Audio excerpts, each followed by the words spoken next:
YOLO money lords, I'm going to go through the top 469 hottest stock tips in the world. This is going to get wild. I'm going full money printer for all of you. I could become a trillionaire that uses Warren Buffett to massage my feet, but instead I'm going to give away all these hot stock tips to you for free because I'm basically capitalist Jesus. You are welcome. Hot stock tip number 1.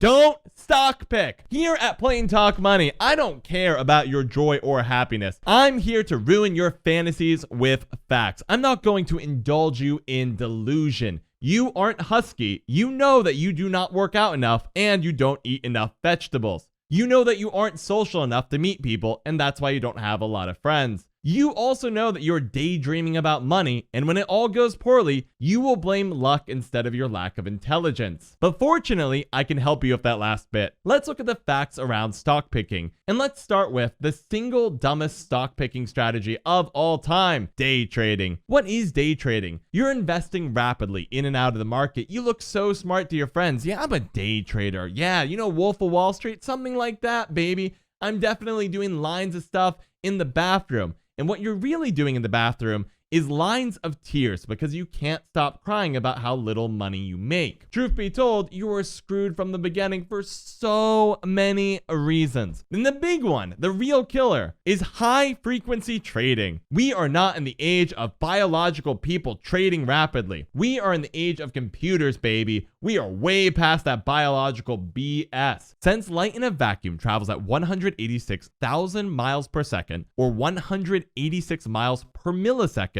a high-frequency trading firm with its servers co-located right within an exchange would have a much lower latency and hence a trading edge than a rival firm located miles away. High-frequency trading firms lose an edge if they're even a mile away from the exchange. Physical distance matters, even though the speed at which trades are occurring involve trading at 186 miles per millisecond, which normally shouldn't be able to measure trades, but that's where we're at in society. We are way past the idea of the loudest person being able to trade quickly. If you go into this thinking you're going to be the smartest, fastest day trader, literally, computers are trading before you see prices change. That's right. These firms are so fast with their trades, they get the data and react to it faster than you get the data. Should this be illegal? Potentially, but we haven't fixed that yet. The lesson here, you're already screwed before you even start day trading. But don't worry, guys, it gets worse, because even if we banned high frequency trading, just everyday average Joes are doing their trades, you would still lose. There are two huge issues with day trading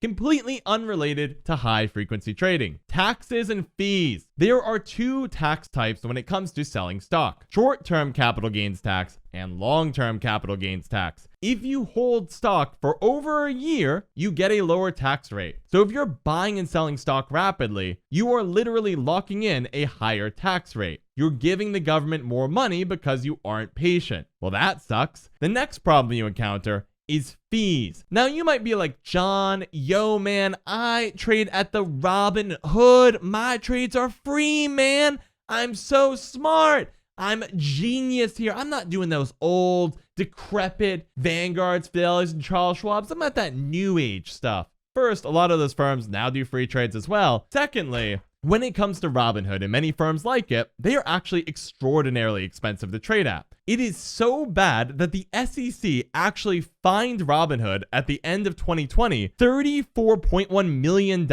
because the prices on the trade were so bad. Robinhood's business model isn't free trading, it's that they found a way to hide the fee of the trade in the stock price. Your $100 share of Apple probably should have been $99.70 or $99, etc., instead of the $100 you paid. But you paid $100 because Robinhood built the fee in. If you want to learn more, subscribe because I'm sure I'll cover it in the future, or go Google payments for order flow and begin your education into all the scummy stuff in the finance industry. You're welcome. But fine, John, fine. Your sophisticated BS is true, but I'm going to solve the issue. I'm going to use a grown-up brokerage, your Vanguards, Fidelities, and Charles Schwab. And instead of going in and out of the market like some dumb day trader, I'm too smart for that. What I'm going to be doing is buying and holding long term. I got 5 hot stocks I really like. There's this new company called Orange. They're going to compete with Apple. I got this new weapons contractor. It's going to be great.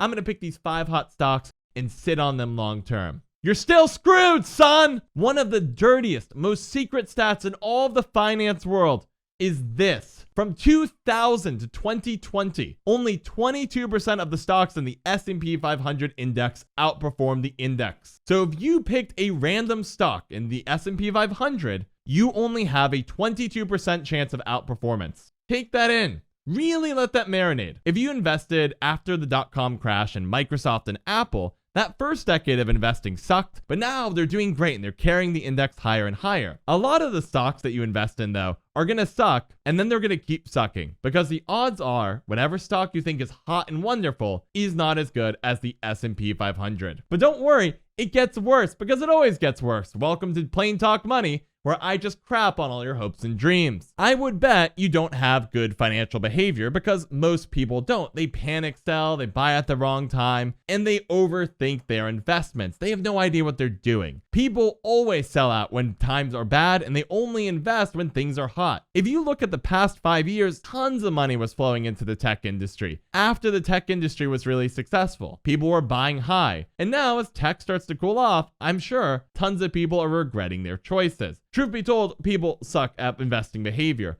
And if you are one of those people, go get a financial advisor. It will pay for itself. Paying 0.3% of your portfolio every year to an advisor is a lot better than losing 5% of your portfolio because you sold low and had to buy high after the recession was over. There's another problem with stock picking that is not talked about enough in the investing world. To the best of my knowledge, financial firms never mention it, so listen up! Time is expensive. Your time has value. You could be spending your time studying a new subject. You could learn some new skills. You could finally call your neglected parents. But instead, you're staring at the stock market trying to find the next hot stock. And statistically, you're going to fail. And on top of that, you're already wasting your time doing that, so it's like a double fail. One of the advantages to boring investing, like a diversified portfolio of index funds, is that it doesn't require much work, which frees up your time to do other things. So what is the conclusion from this piece? Don't stock pick, you buffoon.